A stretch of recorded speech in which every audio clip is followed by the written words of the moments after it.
오늘도 이 자리에 나오신 모든 예배자들 가운데 하나님의 놀라운 위로와 소망이 충만하기를 주님의 이름으로 축원합니다. 우리 옆분과 한번 먼저 인사하고 이렇게 말씀을 나누도록 할 텐데요, 밝은 얼굴로 이렇게 한번 인사하겠습니다. 샬롬, 이렇게 인사할까요? 네, 그 마음을 담아서 서로 샬롬을 인사하였습니다. 오늘은 조작된 평강이라는 제목으로 말씀을 증거하도록 하겠습니다. 오늘인가 어제인가 최근 기사를 보게 되었는데요, 참 당황스럽고도 가슴 따뜻한 기사를 하나 보게 되었습니다. 50대 남성 한 분이 한 3평 남짓 되는 집에 살다고 나왔습니다. 저랑 이제 비슷한 사이즈에 살고 있기 때문에 어떤 일일까 하고 이제 기사를 봤는데, 쓰레기가 3평 집에 2톤 가까이 쌓인 겁니다. 그런데 이 아저씨가 이제 술에 취해가지고 공원에 쓰러진 겁니다. 그래서 신고를 받고 경찰이 출동을 해서 그 술 취한 아저씨를 데리고 이제 집에 데려다 준 거죠. 근데 집에 데려다 주고 문을 열어보니까 뭔 거예요?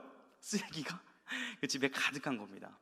근데 이 경찰관이 그것을 치우자고 먼저 말하기 전에 이 50대 남성에게 라면 한 그릇 같이 하자, 뜨거운 라면, 나도 밥 안 먹었는데 라면 같이 먹지 않겠느냐, 이렇게 말을 걸었고, 그 4년 동안이나 그 쓰레기를 구청 직원이나 이 사람들이 치워주겠다 했었는데, 이 아저씨가 괜찮아요, 나는 이게 편해요, 이렇게 하고 거부를 했었다는 거예요. 근데 이거를 법적으로 본인이 거절하며 치워줄 수가 없었다라고 합니다. 근데 그 경찰관이 집에 데려다주고 그 라면을 같이 먹으면서 조심스레 제안을 했는데, 그때 마음을 열고 싹 그 집의 쓰레기를 치워주고 그 아저씨를 새로운 보금자리로 옮겨주었다라는 기사를 보게 되었습니다. 이 기사를 보면서 당황스럽기도 하고 또 감동적인 그런 마음도 들었는데요, 저는 그런데 이 기사를 보면서 우리의 모습이 혹시 이런 모습이지 않을까라는 그 생각이요, 지워버릴 수가 없었습니다. 특별히 오늘 본문 14절에 보게 되면 평강하다 하다 평강이 없도다, 이렇게 하는 말씀을 보면서요, 하나님의 평강은 없고 하나님의 심판과 하나님의 엄중함이 우리 앞에 있음에도 불구하고 혹시 우리가 우린 괜찮아요, 이 정도면 괜찮아요 라고 하나님 앞에 이렇게 반응을 하면서 이 죄악이라는 쓰레기를 우리의 내면 가운데 쌓아가고 있는 것은 아닌지 두려운 마음이 들었습니다. 그러므로 오늘 우리는 여전히 우리가 읽은 이 예레미야 선지자 말씀을 통하여서 하나님의 엄중한 말씀을 함께 듣기를 원하는데요, 특별히 우리가 이 말씀을 이제 읽으면서 받아들이면서 생각해 볼 점이 있습니다. 요즘 시대에도 이 한국교회를 향하여 심판과 이 한국교회의 미래에 대한 이 부정적인 얘기를 이야기하는 그런 메시지들은 많이 있습니다.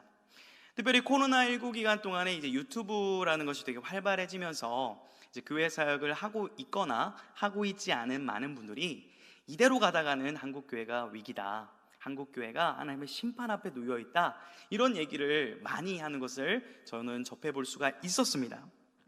그런데 이러한 메시지를 들으면서 오늘 예레미야서에 나타난 내용과 조금 비슷하지만 달랐던 점들을 발견할 수가 있었습니다.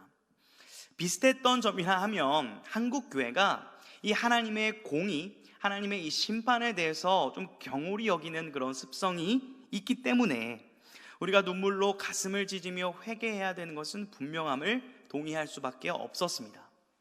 그런데 눈물의 선지자라고 불리우는 이 예레미야 선지자는 자신의 동족들에게 자신의 민족의 심판을 40년가량이나 선포하면서 그 현장에서 함께 어우러지고 울고 핍박받았던 그런 선지자였습니다.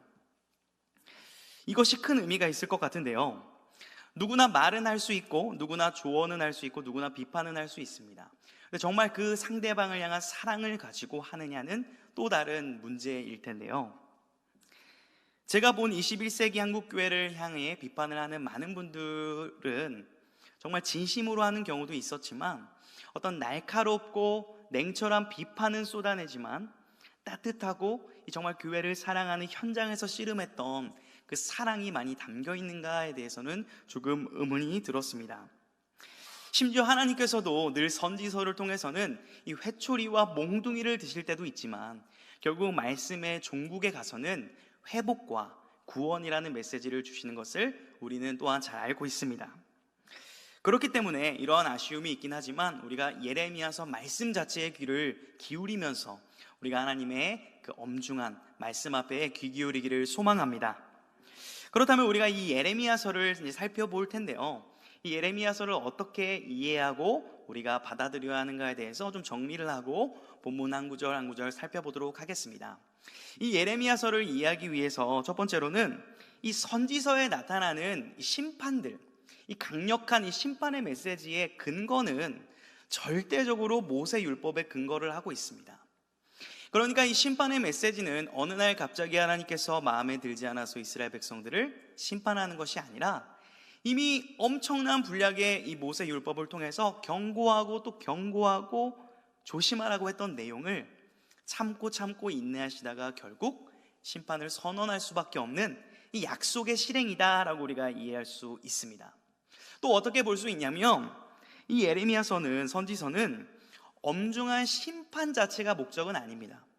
심판을 선언하시긴 하지만 결국 그 너머의 이면의 하나님의 목적은 결국 그것을 통해 이스라엘 백성들이 회개하고 구원과 회복을 경험하게 되는 것이 진짜 그 의미라고 할 수 있습니다.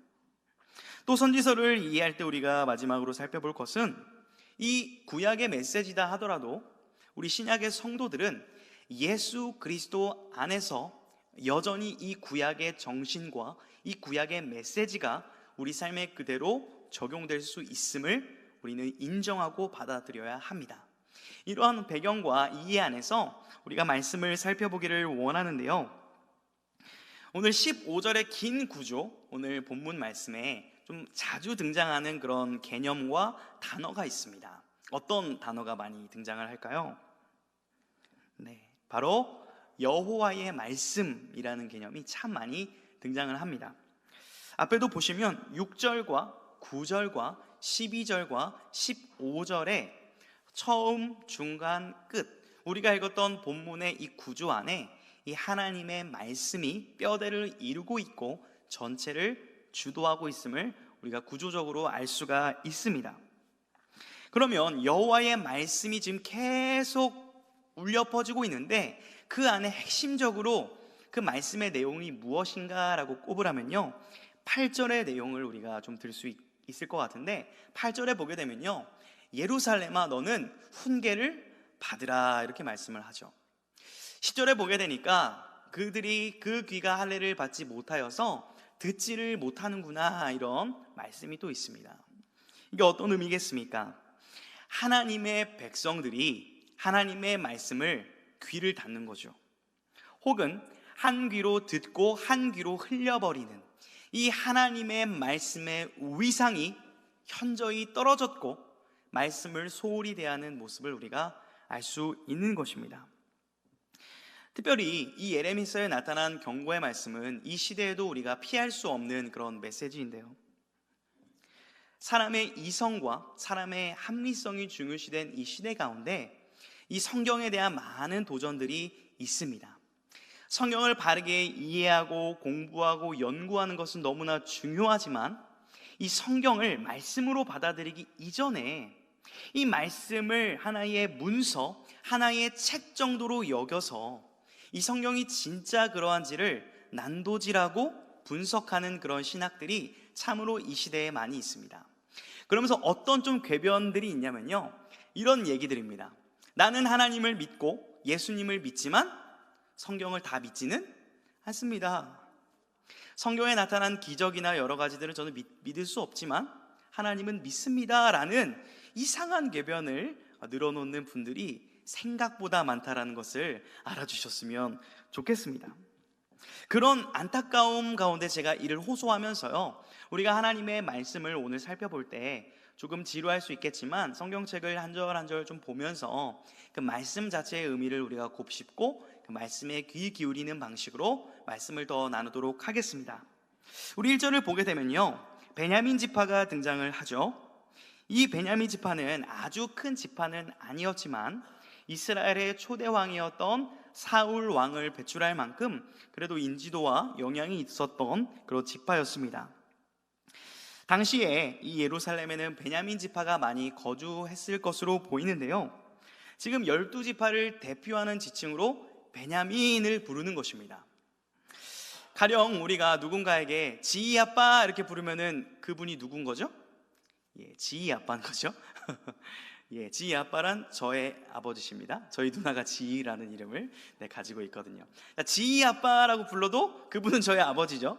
첫째 이름을 보통 이게 넣어가지고 부릅니다. 대표성을 가지는 그런 호칭이라고 할 수 있는 건데요. 사실 이스라엘 지파 중에서 장남은 누구죠? 르우벤인데 베냐민 지파를 부르지만 첫째는 아니지만 대표성으로 이렇게 부르고 있는 것입니다. 그런데 이렇게 부르면서 왜 부르냐면 예루살렘에서 피난하라, 떠나라 이렇게 말씀을 하고 있습니다. 피난하라고 말씀하면서 이 깃발과 나팔이 등장을 합니다. 이 깃발과 나팔은 이스라엘 역사에서 아주 중요한 사인인데요, 전쟁 전에 혹은 전쟁 중에 이 나팔이 울리고 깃발을 들어서 펄럭펄럭 거리면 위험하고 긴박하다는 그런 사인인 거죠. 양각 나팔 소리를 제가 들려드릴 수 없어서 참 아쉬운데 길게 소리를 굉장히 우렁차게 소리가 납니다. 이것보다 훨씬 우렁찹니다. 깃발을 펄럭거리면서 이 전쟁이 임했다, 이런 이제 위기를 얘기하는 그런 사인인데요, 지금 심판이 임박했다라는 사인을 이렇게 말씀하고 있는 겁니다. 마치 이스라엘 백성들이 깃발만 봐도 알아차렸습니다. 예를 들어서 제가 설교를 하는데 이 뒤에 목자 모임이 있다 보니까 너무 길어지다 보면 뒤에서 누군가 어떻게 할 수도 있을까요?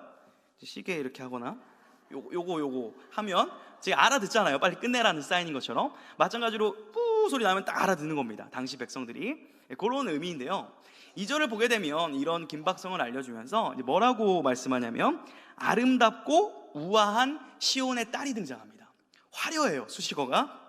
이는 하나님의 은혜로 구원받은 백성들을 의미하는 그런 호칭이죠. 자, 그런데 딸을 하나님이 어떻게 하시겠다고 말씀합니까? 멸절하겠다. 딸을 멸절하겠다, 이런 말 들어보신 적 있으실까요? 이 문장만 보게 되면 우리 하나님 되게 잔혹하신 분 아니야 라고 오해할 수도 있지만요, 이 의미는 그만큼 하나님의 아들, 딸들이 너무 타락했다는 거예요. 더러워졌다는 것을 의미합니다. 만약 제가 오늘 예배를 드리면서 혹시 많은 실수를 했을 때 그 실수에 대해서 제3자는 그것을 비판하고 비난할지도 모르겠습니다. 근데 만약 저희 어머니가 저의 실수를 보신다면 저에게 뭐라고 말씀을 하실까요?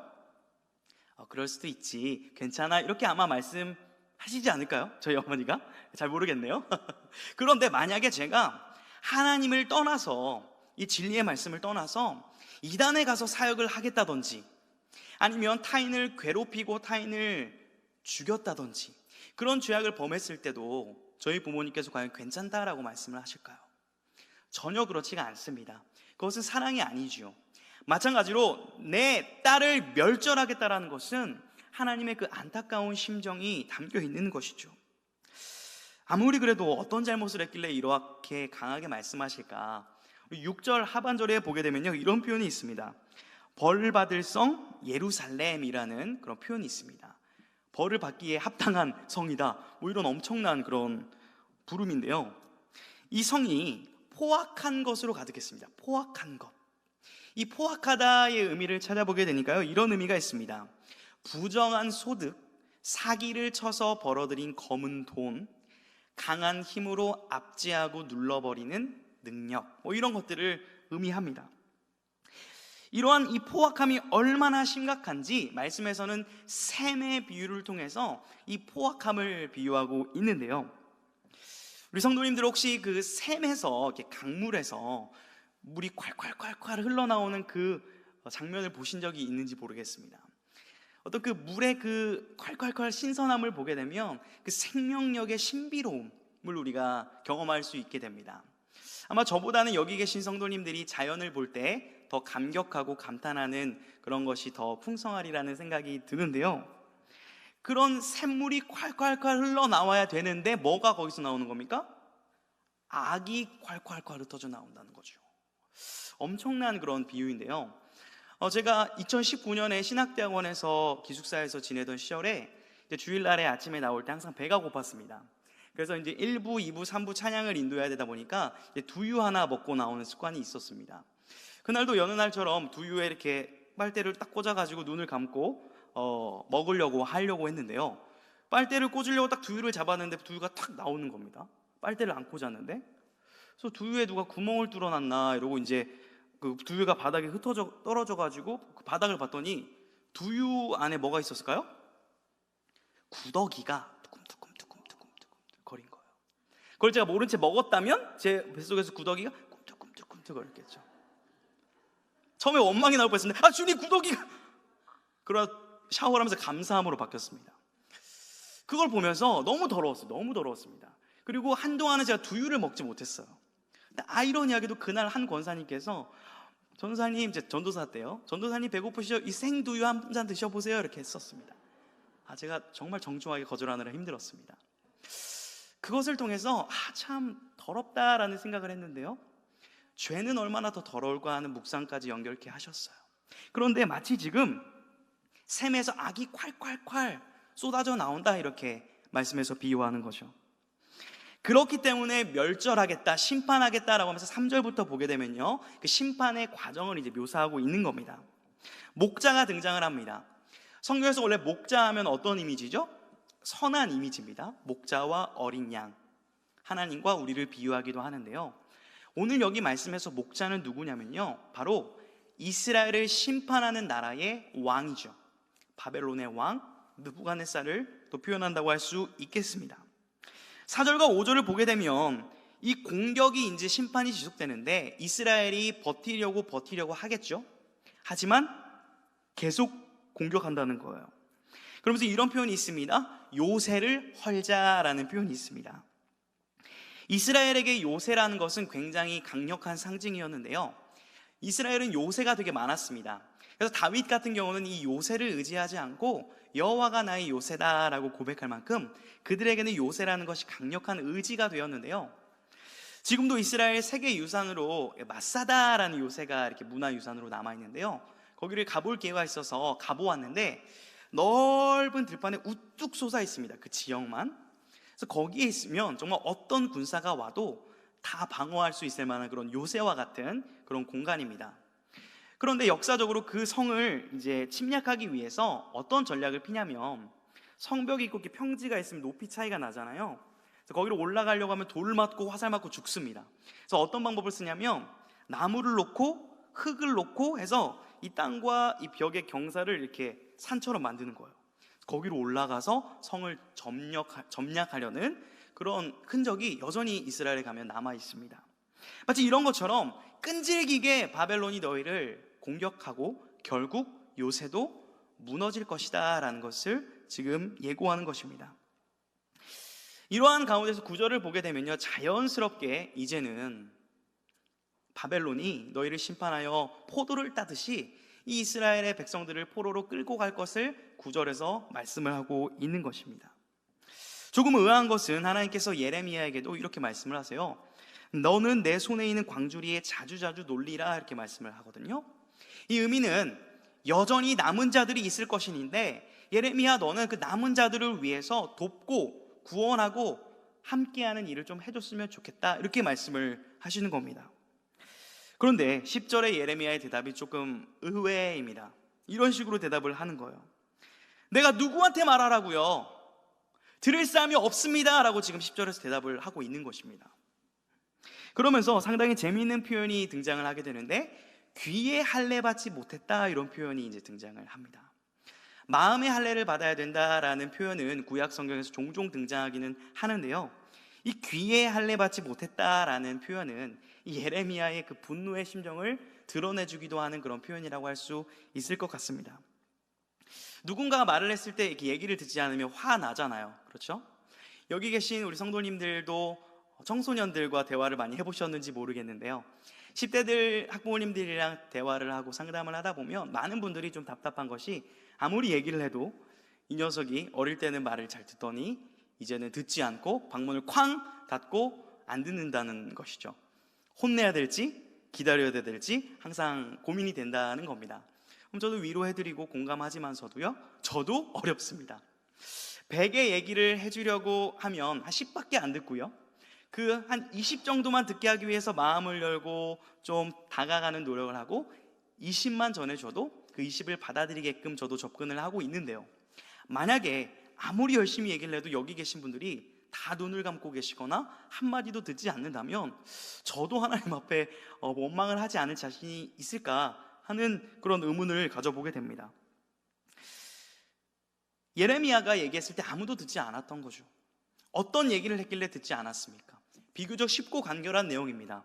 무엇이냐면, 이스라엘아 항복해라, 바벨론에 항복해라, 이것이 하나님의 뜻이다 라는 메시지였습니다. 이 메시지 때문에 예레미야는 매국노라고 역임을 받았고 심판, 거짓 선지자, 이단이라는 오명까지 쓰게 되었습니다. 만약입니다, 가정입니다. 만약에 1900년도 초반대에 한 우리나라의 어떤 사역자가 조선이 참 악을 많이 저질렀습니다, 이제 하나님의 심판이 다가옵니다, 이제 쳐들어오는 일본에 항복해야 됩니다, 이렇게 누군가 외쳤다고 한다면 그 사람을 향한 시선이 어땠을까요? 물론 제 말은 이스라엘과 우리나라의 상황을 연결짓자는 말이 아닙니다. 전혀 다른 상황이죠. 예레미야가 어떤 심정이었을지를 우리가 한번 생각해 보자고 드린 말씀입니다. 그 심정이 11절에 여실히 드러나는 것 아니겠습니까? 여호와의 분노가 내게 가득해서 참을 수가 없습니다, 저 지금 화납니다 라고 지금 표현하는 거 아니겠습니까? 언뜻 보면요, 하나님 말씀에 순종을 하기 싫은 때를 쓰는 그런 모습으로 보일지도 모르겠습니다. 그런데요, 주님은 그럼 그렇게 해라, 그 화를 부어버리겠다, 이렇게 반응을 해주십니다.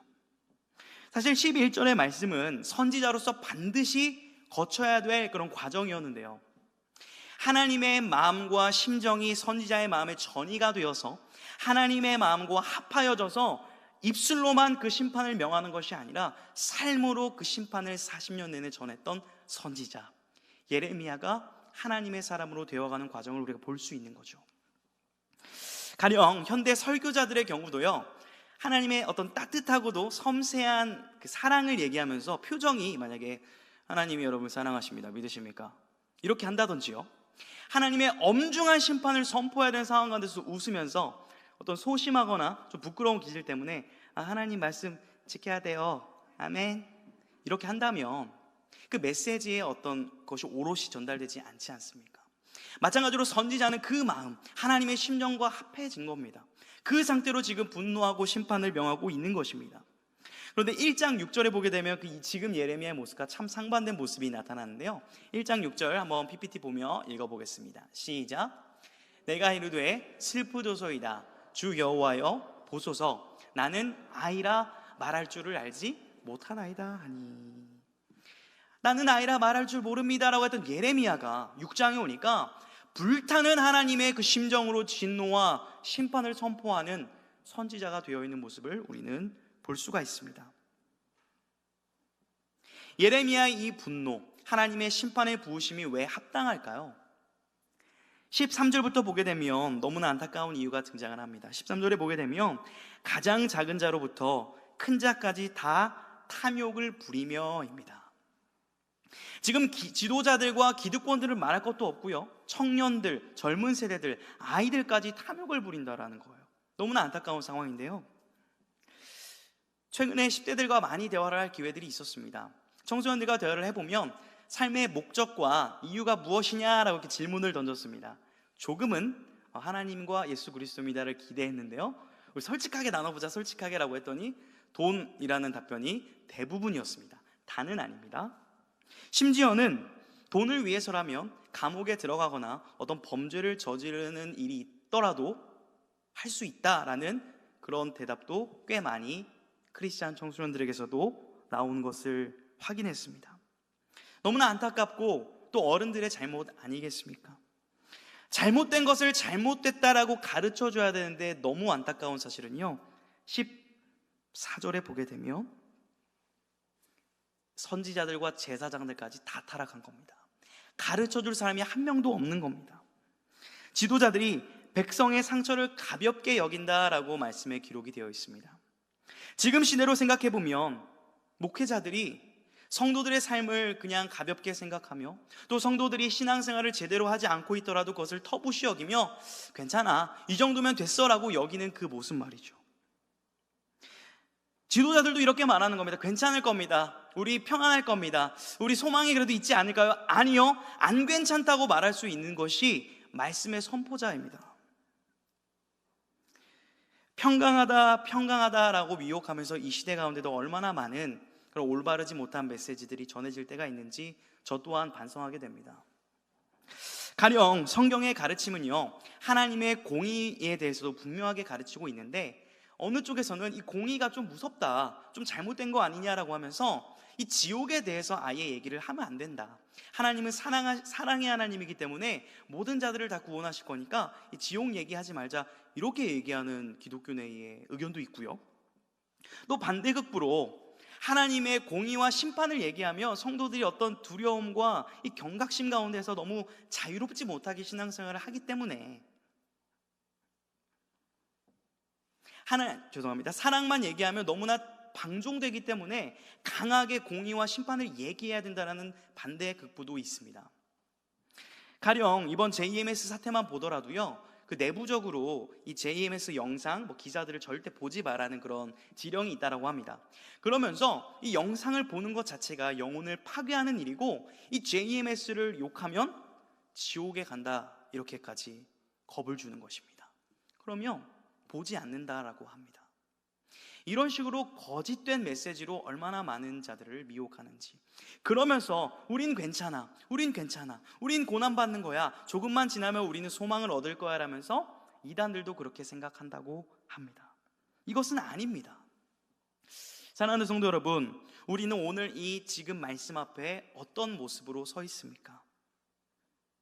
저 또한 15절의 말씀을 보면 그들이 가증한 일을 행할 때에 부끄러워하였느냐? 아니라 조금도 부끄러워하지 않을 뿐 아니라 얼굴도 붉어지지 않았느니라 라는 말씀을 읽으면서요, 참으로 부끄럽고 찔림이 있었는데요, 우리가 이 시점에서 말씀 앞에 스스로 한번 돌아보기를 원하는 것입니다. 혹자는 말합니다. 하나님께서 한국교회 촛대를 이미 옮기셨다. 그렇기 때문에 심판은 이제 받게 될 것이고 기회는 지나갔다. 그 뜻을 받아들이자, 이렇게 이야기하는 분도 있습니다. 절대 틀린 말도 아니지만 절대 맞는 말도 아닙니다. 왜냐하면 하나님은 지금도 여전히 소망의 불씨를 곳곳에서 보여주시기 때문에 그렇습니다. 우리가 본 이 예레미야 31장 33절에는 유명한 이런 구절이 있습니다. 우리 함께 읽어보도록 하겠습니다. 시작. 그러나 그날 후에 내가 이스라엘 집과 맺을 언약은 이러하니 곧 내가 나의 법을 그들의 속에 두며 그들의 마음에 기록하여 나는 그들의 하나님이 되고 그들은 내 백성이 될 것이라. 여호와의 말씀이니라. 아멘. 사랑하는 성도 여러분, 하나님은 우리의 실패에도 불구하고 새 언약을 체결하시고 실행하심으로 말미암아 예수 그리스도를 우리에게 보내주셨습니다. 우리가 담당해야 될 그 저주와 심판을 그분께서 담당하셨습니다. 우리가 이뤄야 될 모든 하나님의 의를 그분이 대신 이루셨습니다. 그것을 우리에게 선물로 주셨어요. 그러므로 우리는 거짓 평안, 가짜 평안, 조작된 평안이 아닌 진정한 샬롬을 그리스도 안에서 누리게 된 것입니다. 그렇다면요, 우리가 또다시 역사적으로 반복했던 이 조작된 평강, 인위적인 가짜의 메시지를 전하는 이 우를 다시는 범하지 않기를 원합니다. 이 시대는 분명히 회개를 외쳐야 될 시대입니다. 주님께로 돌아가야 될 때입니다. 지금 한국교회는 정상은 아닙니다. 아파하고 있습니다. 병들어 있습니다. 그렇기 때문에 주님의 손길과 치료가 필요한 것입니다. 우리 또 다른 선지서인 호세아 6장 1절에서는 이런 안타까운 심정으로 주의 백성들을 이렇게 권면합니다. 우리 함께 읽어보겠습니다. 시작. 오라, 우리가 여호와께로 돌아가자.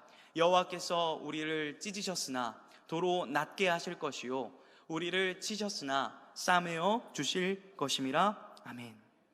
사랑하는 성도 여러분, 이 시대도 여전히 우리는 예수 그리스도의 치료하심이 필요합니다. 그것이 유일한 우리의 소망일 것입니다. 서론에서 쓰레기 더미에서 4년 정도 살다가 이제 새 보금자리를 마련하게 된 50대 아저씨 이야기를 말씀드렸습니다. 그분은 새 보금자리에 가게 되었는데요, 이제 그분이 다시 쓰레기를 쌓으면서 살 것인가, 이제는 쾌적한 환경 속에서 살 것인가는 그분의 결단과 선택에 달려 있습니다. 마찬가지로 우리는 새 언약의 백성으로서 완전히 깨끗하게 됨, 완전한 자유를 이제는 누리게 되었습니다. 그렇다면 이제 우리는 어떻게 하겠습니까? 다시 우리 내면에 쓰레기를 쌓는 것 같은 이 죄악의 길로 들어가겠습니까? 아니면 예수 그리스도의 그 진정한 샬롬의 자리로 나아가겠습니까? 우리 주님께로 나아가기를 소망합니다. 그리하여 세상에서 무엇이라고 말하든지에 귀 기울이는 것이 아니라 말씀에서 말하는 진정한 예수 그리스도의 샬롬을 우리가 강하게 붙들기를 소망합니다. 오직 주님만이 우리의 진정한 샬롬 되십니다. 우리 말씀을 기억하며 우리 함께 찬양 부르도록 하겠습니다.